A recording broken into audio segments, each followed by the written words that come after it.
Acts chapter 25, King James Version. All others are perversions. They promote truth decay. Now when Festus was come into the province, after 3 days he ascended from Caesarea to Jerusalem.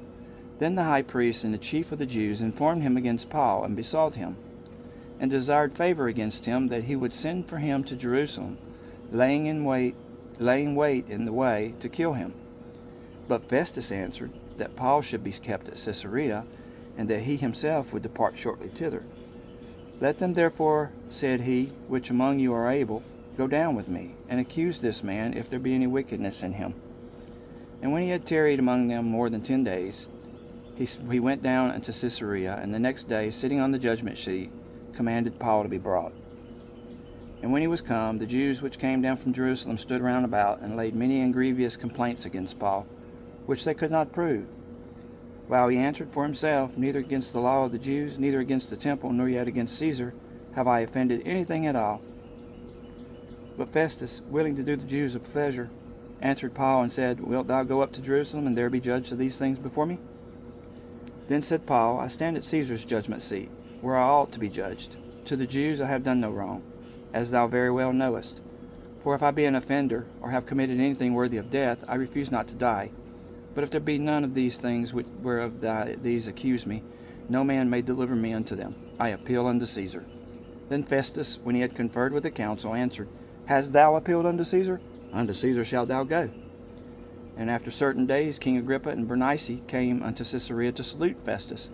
And when they had been there many days, Festus declared Paul's cause unto the king, saying, There is a certain man left in bonds by Felix, about whom, when I was at Jerusalem, the chief priests and the elders of the Jews informed me, desiring to have judgment against him.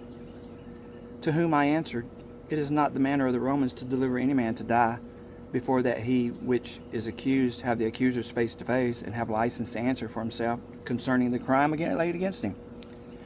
Therefore, when they were come hither, without any delay, on the morrow I sat on the judgment seat, and commanded the man to be brought forth, against whom, when the accusers stood up, they brought none accusation of such things as I supposed, but had certain questions against him of their own superstition, and of one Jesus, which was dead, whom Paul affirmed to be alive. And because I doubted of such manner of questions, I asked him whether he would go to Jerusalem and there be judged of these matters. But when Paul had appealed to be reserved unto the hearing of Augustus, I commanded him to be kept till I might send him to Caesar.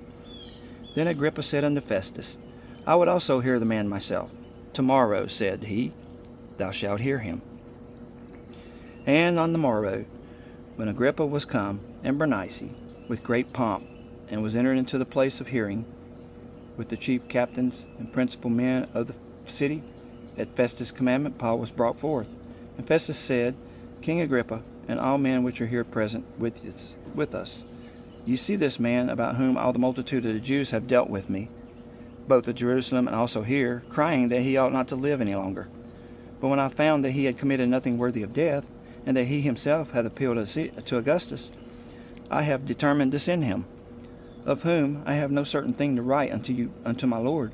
Wherefore I have brought him forth before you, and especially before thee, O King Agrippa, that, after examination had, I might have somewhat to write. For it seemeth to me unreasonable to send a prisoner, and not withal to signify the crimes laid against him.